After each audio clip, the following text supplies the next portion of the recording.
ഇന്നൊരു സൺഡേ ആണ്. അപ്പൊ അവര് പാട്ടിന് പോയിട്ട് വരുന്ന വഴിക്ക് ഞണ്ട് കിട്ടീന്ന് പറഞ്ഞ് ഭയങ്കര സന്തോഷത്തിലാണ് കേട്ടോ വന്നിരിക്കണത്. ജീവനുണ്ട് എന്നാണ് പറയണത്. അപ്പൊ അവൻ തന്നെ കവറൊക്കെ മിറ്റത്ത് കൊണ്ടുപോയിട്ട് നോക്കുമ്പോ ചിലതിന് ജീവനുണ്ട്, പക്ഷെ ചിലതൊക്കെ കുറെ ടൈം ആയില്ലേ വാങ്ങിച്ചിട്ട്. അപ്പൊ ജീവനൊക്കെ പോയിണ്ടായിരുന്നു. കുറെ നേരം അതിന്റെ മുകളിൽ ഇരുന്ന് മെനക്കെട്ടിരുന്നിരുന്നു. അങ്ങനെ അതിന്റെ ഇതൊക്കെ അവസാനിച്ചപ്പോ ഞാൻ പിന്നെ നന്നാക്കാൻ വേണ്ടിയിട്ട് എടുത്തു കേട്ടോ. ഇപ്പൊ നന്നാക്കാൻ അറിയാത്തവര് ഈ രീതിയിലൊന്ന് നന്നാക്കി നോക്കി നോക്ക്. വളരെ എളുപ്പമാണ് ഞണ്ട് നന്നാക്കാൻ. മറ്റു മീനുകളെ അപേക്ഷിച്ചിട്ട് ഞണ്ട് നന്നാക്കാനാട്ടോ ഈസി. ആദ്യമൊന്നും ഞങ്ങൾ ഇതിന്റെ നടുക്കിലുള്ള പഞ്ഞീന് യൂസ് ചെയ്യുന്നതിന് ആദ്യമല്ല ഇതുവരെ എടുത്തിട്ടില്ലേ. ഞാൻ ഈ വീഡിയോ ചെയ്യുന്ന വരെയും ഞങ്ങള് ഞണ്ടിന്റെ പഞ്ഞീനൊന്നും എടുക്കാറില്ല. അത് ഞണ്ടിന്റെ പഞ്ഞീനാണെന്ന് പോലും പല വീഡിയോസും ഞാൻ കണ്ടതിന് ശേഷമാണ് കേട്ടോ എനിക്ക് മനസ്സിലായത്. കാരണം അതിന്റെ നടുക്കിലുള്ള ഞാൻ വിചാരിച്ചു എന്റെ കുടൽ അങ്ങനെ എന്തെങ്കിലും ആയിരിക്കും എന്ന്. ഇപ്പൊ ഷെഫ് പിള്ളയുടെ ഒക്കെ വീഡിയോ കണ്ടപ്പോ അവര് പറയണത് ഞണ്ടിന്റെ പഞ്ഞീനാണ്, ശരിക്കും കറികൾക്ക് ടേസ്റ്റ് കൂടുതലാണ്, ഇതിട്ടാൽ ഇത് കളയാൻ പാടില്ല എന്നൊക്കെ പറഞ്ഞപ്പോ ഒരു പ്രാവശ്യം അല്ലേന്ന് വിചാരിച്ചിട്ട് ഒന്നിന്റെ ഞാനൊന്ന് എടുത്തിട്ട് ട്രൈ ചെയ്ത് നോക്കിണ്ടായിരുന്നു. കുറെയൊക്കെ കഴുകുമ്പോ പോയി. പക്ഷെ ഞണ്ട് ചെറുതാണെങ്കിലും കൂടിയിട്ട് നല്ല ഞണ്ട് തന്നെയായിരുന്നു കേട്ടോ. ഇവൻ പറഞ്ഞത് മഡ് ക്രാബ് മേടിക്കാനാണ്. പക്ഷെ ഇവിടെ ഒന്നും മഡ് ക്രാബ് അങ്ങനെ വിൽക്കാൻ വെച്ച കണ്ണിയൊക്കെ പൊന്നാനി പോയാൽ കിട്ടും. പക്ഷെ അത് വാങ്ങിക്കാൻ ഇതുവരെ പോയിട്ടില്ല. കാരണം അതിന്റെ ചെറിയ 2 കിലോന് നമ്മൾ പിടിച്ച ആൾക്കാർ കൊടുക്കുമ്പോൾ തന്നെ ഒരു 2000 രൂപ എങ്ങാണ്ടാണ്. നമ്മൾ വാങ്ങിക്കാൻ ചെന്നാൽ അതിലും വിലയാണ്. പിന്നെ ഇവിടെ അങ്ങനെ വെച്ചിട്ട് കണ്ടില്ല. അതങ്ങനെ റയറായിട്ട് ഈ സാധനം കിട്ടിയാണ് പുറത്തേക്ക് കൊടുക്കും തോന്നുന്നുണ്ട്. ഇവിടെ ഒന്നും വിൽക്കാൻ വെച്ചത് അങ്ങനെ കണ്ടിട്ടില്ല, ഞാൻ വാങ്ങിച്ചിട്ടുമില്ല കേട്ടോ. ഇത് പക്ഷെ പനിച്ചിട്ടൊന്നും ഇല്ല, ചെറിയ ഞണ്ടാണെങ്കിൽ നല്ല ഞണ്ട് തന്നെ ആയിരുന്നു.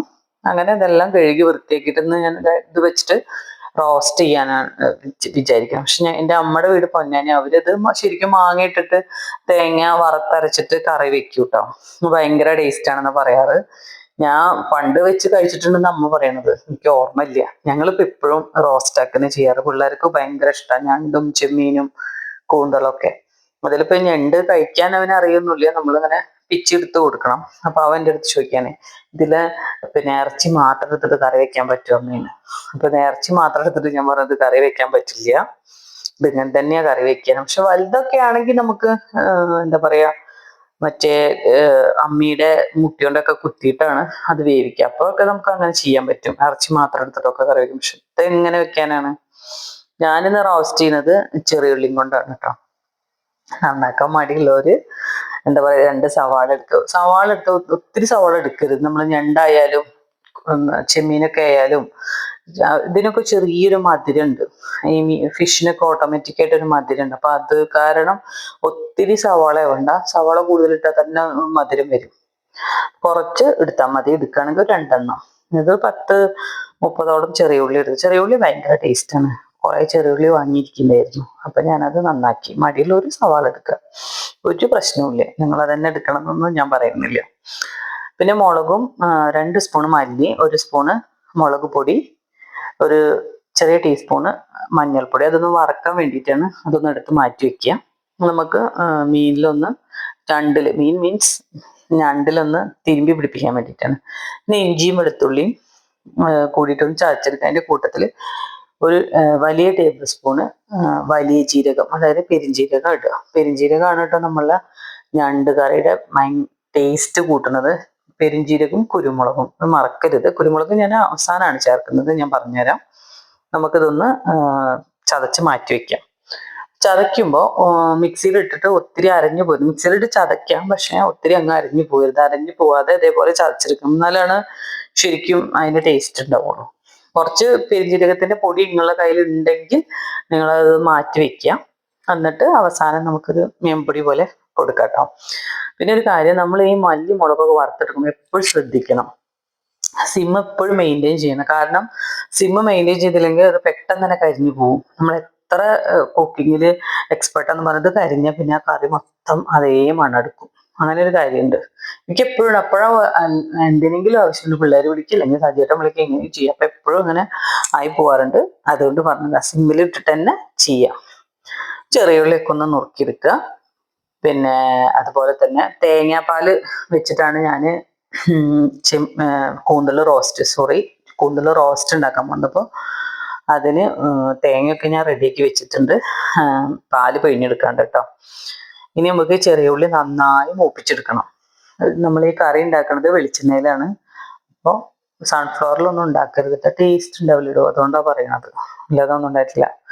തക്കാളിയുടെ തൊലിയൊക്കെ കളയട്ടോ.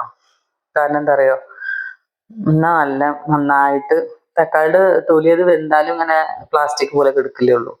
അപ്പോൾ അതുകൊണ്ട് ഞാൻ നല്ല സ്മാഷ് ആയിട്ട് എടുക്കാൻ വേണ്ടിയിട്ട് അതിന്റെ തൊലിയൊക്കെ കളഞ്ഞിട്ട് ചെറുതാക്കിയിട്ട് അരിഞ്ഞെടുക്കും. അപ്പൊ നല്ല പേസ്റ്റ് ആവുന്ന കറികൾക്കൊക്കെ നല്ല തിക്കും വരും. എനിക്ക് കളയാൻ ബുദ്ധിമുട്ടാണെങ്കിൽ അതും കളയണ്ട, ഇഷ്ടമില്ലെങ്കിൽ കളയണ്ട. പിന്നെ നമുക്കത് ചൂടുവെള്ളത്തിലിട്ടിട്ട് കളയാനാണ്. പക്ഷെ അതിലും എളുപ്പം തോന്നിയത് എനിക്ക് പീൽ ചെയ്യുന്നതാ. അപ്പൊ ആകുമ്പോ പെട്ടെന്ന് കഴിയും. മറ്റൊരു ചൂടുള്ളത് ഒരു പാത്രം ചൂടപ്പം അത് കഴുകാനാക്കും, ആകെ പണി. ഞാനാണെങ്കിൽ ഒറ്റയ്ക്കുള്ളൂ, അതുകൊണ്ട് ഞാൻ ഏറ്റവും എളുപ്പമുള്ള വേലൂടെയാണ് എൻ്റെ പണിയൊക്കെ ഞാൻ ചെയ്യാം. ഒരു വലിയ പാൻ വെക്കുക, അല്ലെങ്കിൽ വെളിച്ചെണ്ണ ഒഴിക്കുക, കുറച്ച് കറിവേപ്പില ഇട്ട് കൊടുക്കുക, പിന്നെ പച്ചമുളകും ഈ ചെറിയ ഉള്ളി ഇട്ടിട്ട് നന്നായിട്ട് വാട്ടുക. അല്പം ഉപ്പും അല്പം മഞ്ഞൾപ്പൊടിയും കൂടി ഇട്ട് കൊടുത്താൽ പെട്ടെന്ന് തന്നെ വാടി കിട്ടും. ഇതെല്ലാവർക്കും അറിയണതാണ്, പക്ഷെ ഒന്നും കൂടി ഞാൻ പറഞ്ഞു എന്നുള്ളൂ. നന്നായിട്ടൊന്ന് വാണ്ടി കൊടുക്കുക. പക്ഷെ നിങ്ങൾ ഈ രീതിയിൽ ഞണ്ട് റോസ്റ്റ് ഉണ്ടാക്കി എന്തായാലും പറയാം, ഓ സൂപ്പർ, അത്രയും ടേസ്റ്റ് ആയിരുന്നത് കിട്ടില്ല. ഇത് നമ്മുടെ പൊറോട്ടയുടെ കൂടെയും ചപ്പാത്തിയുടെ കൂടെയും ചോറിൻ്റെ കൂടെ ഒക്കെ ടേസ്റ്റാണ്. ചപ്പാത്തി പുട്ടിന്റെ കൂടെ അടക്കം ടേസ്റ്റ്. നമ്മൾ പുട്ടുണ്ടാക്കുമ്പോൾ നടുക്ക് നമ്മൾ തേങ്ങയൊക്കെ ഇടില്ലേ, അതുപോലെ അതിന്റെ ഇടയ്ക്ക് നമ്മൾ ഈ ഞണ്ട് ഇട്ട് കൊടുക്കുക. എന്നിട്ട് പുട്ടിന് ആവി കൊള്ളിച്ചിട്ട് പുട്ടൊന്ന് തിന്നു, എന്തൊരു ടേസ്റ്റാണ്, സൂപ്പറാണ്. അപ്പോൾ ഉണ്ടാക്കാത്തവരന്ന് ഉണ്ടാക്കി നോക്കിക്കോളൂ കേട്ടോ, നല്ല ടേസ്റ്റ് ഉണ്ട്. നമുക്ക് ഈ ഞണ്ടിലേക്ക് നമ്മൾ നേരത്തെ പിന്നെ മസാല പൊടികളൊക്കെ ഉണ്ടായിരുന്നില്ലേ, ചൂടാക്കി എടുത്തില്ലേ, അതൊക്കെ ഞണ്ടിലേക്ക് പരട്ടി കൊടുക്കാം. ഞാൻ എളുപ്പത്തിന് വേണ്ടിയിട്ട് കുക്കറിലാണ് കേട്ടോ ഉണ്ടാക്കണം. നമുക്ക് കുക്കറിൽ ഉണ്ടാക്കണമെന്ന് കുഴപ്പമില്ല, നമുക്ക് ഏതെങ്കിലും ഒരു പാൻ ഉണ്ടാക്കിയാലും മതി. ഇതെന്താ പറയുക, ഇത് കുറെ നേരം ഇതിന്റെ ഞണ്ടിന്റെ കൂടെ കളിയൊക്കെ കഴിഞ്ഞ് നന്നാക്കി എടുക്കുമ്പോഴേക്കും ഒത്തിരി നേരം വൈകി. ഉച്ചയ്ക്ക് ആകുമ്പോഴേക്കും ആവില്ല, ഒരു 3 മണിക്കെങ്കിലും നമുക്ക് ചോറുണ്ടണ്ടേ. ഇത് പാട്ട് കഴിഞ്ഞ് വരാൻ തന്നെ 11 മണിയായി. പിന്നെ അതിന്റെ കൂടെ കളിയും ഇതൊക്കെ കഴിഞ്ഞപ്പോഴേക്കും ഒരു സമയമായി. അതുകൊണ്ടാണ്. അപ്പൊ നമ്മുടെ ഉള്ളിയൊക്കെ നല്ല വാടിയിട്ടുണ്ട്. അതിലേക്ക് നമ്മൾ തക്കാളിയും കൂടി ഇട്ടിട്ട് ഒന്നും കൂടിയാണ് വാട്ടി കൊടുക്കുക. പിന്നെ ഒന്നും ഇടാനില്ലല്ലോ, പൊടിയെല്ലാം നമ്മൾ ഞണ്ടില് തേച്ച് പിടിപ്പിച്ചിട്ടുണ്ടല്ലോ. ഇതുകൂടി വാടി നമുക്ക് കുക്കറിലിട്ടിട്ട് വിസിലടിപ്പിക്കാം. ഈ രീതിയിൽ മാറിയാൽ മതി. നമ്മൾ കുക്കറിൽ വിസിലടിക്കുമ്പോൾ ഇതൊക്കെ അങ്ങോട്ട് അലിഞ്ഞിട്ട് ആ ഞണ്ടിന്റെ കൂടെ അങ്ങനെ പറ്റി പിടിച്ചിരിക്കും. പിന്നെ ഒരു കാര്യം, തേങ്ങാപ്പാല് ഇഷ്ടമല്ലാത്തവരോ അല്ലെങ്കിൽ കൊളസ്ട്രോൾ കാരണം യൂസ് ചെയ്യാത്തവരൊക്കെ ഉണ്ടെങ്കിൽ ഇത് ഇങ്ങനെ തന്നെ ചെയ്യാം. തേങ്ങാപ്പാൽ നമുക്ക് സ്കിപ്പ് ചെയ്യാം കേട്ടോ. തേങ്ങാപ്പാൽ ഒഴിച്ചാൽ ഒന്നും കൂടി ടേസ്റ്റ് കൂടുന്നുള്ളൂ, അല്ലാതെ പിന്നെ ഇങ്ങനെയും ചെയ്യാതുകൊണ്ട് ഒരു വ്യത്യാസമില്ല. നമുക്കൊരു 2 വിസില് കുക്കറിലിട്ടിട്ട് അടിച്ചു കൊടുക്കുക. എന്നിട്ട് നമുക്കത് വറ്റിച്ചെടുത്താൽ മതി. തേങ്ങാപ്പാൽ ഒഴിക്കാൻ ഇഷ്ടമില്ലാത്തവര്. ഞാൻ 2 വിസില് കഴിഞ്ഞിട്ട് തുറന്നു നോക്കിയിട്ടുണ്ട് കേട്ടോ. അപ്പൊ നമുക്ക് ഇതേപോലെ കിട്ടും. അപ്പൊ ഇതേപോലെ ഇട്ട് ഇതങ്ങോട്ട് പാനിലിട്ടിട്ട് വറ്റിക്കുക വേണ്ടുള്ളൂ. അതിലേക്ക് കുറച്ച് കുരുമുളകും കൂടി ഇട്ടിട്ട് വറ്റിക്കുക. അവസാനം കുറച്ച് പച്ച വെളിച്ചെണ്ണ, മല്ലിയുടെ ഇല ഇഷ്ടമാണെങ്കിൽ അതും നിങ്ങൾക്ക് ഇടാട്ടോ. ഞാനിപ്പോൾ ഒരു തേങ്ങയുടെ പാലിട്ട്, ചെറിയ തേങ്ങയായിരുന്നു, അതിൻ്റെ പാല് 1 ഗ്ലാസ് വെള്ളം ഒഴിച്ചിട്ട് എടുത്തിട്ടുണ്ട്. പിന്നെ അത് കുറച്ചും കൂടി വെള്ളം ഒഴിച്ച് അവസാനം കൂടി പിഴിയാൻ വേണ്ടി കുറച്ചും കൂടി വെള്ളം ഒഴിച്ചിട്ട് എടുത്തിട്ടുണ്ട്.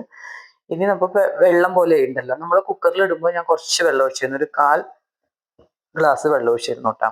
അതും കൂടി ഇട്ട് ഇനി നന്നായിട്ടൊന്ന് ഇളക്കി ചേർക്കുക.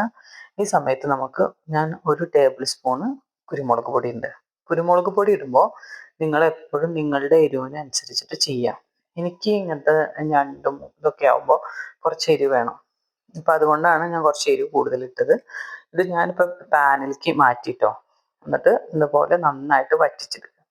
അപ്പോൾ വറ്റിച്ചെടുക്കുമ്പോൾ എന്താണെന്ന് വെച്ചിട്ടുണ്ടെങ്കിൽ അത് മസാലയൊക്കെ പിടിച്ച് തേങ്ങാപ്പാലിൻ്റെ മെഴുക്കൊക്കെ തെളിഞ്ഞ് നല്ല സൂപ്പർ. കുറച്ച് ഗ്രേവി വേണമെന്നുള്ളവർ അങ്ങനെ എടുത്തോളൂ. 2 ആയാലും സൂപ്പർ ടേസ്റ്റാണ്. ഈ രീതിയിൽ എന്തായാലും നിങ്ങൾ തയ്യാറാക്കി നോക്കണം, ഭയങ്കര ടേസ്റ്റാട്ടോ. ഇങ്ങനെ ഓരോ റെസിപ്പി പറയുമ്പോഴും നിങ്ങൾ പറയണ്ടല്ലോ വിചാരിക്കും. പക്ഷെ ഏതെങ്കിലും റെസിപ്പി നിങ്ങൾ ചെയ്തിട്ട് മോശമാണെങ്കിൽ നിങ്ങൾ പറയൂ. പക്ഷെ ഇത് അത്രയും ടേസ്റ്റ്, പുട്ടിൻ്റെ കൂടെ ഭയങ്കര ടേസ്റ്റാണ്.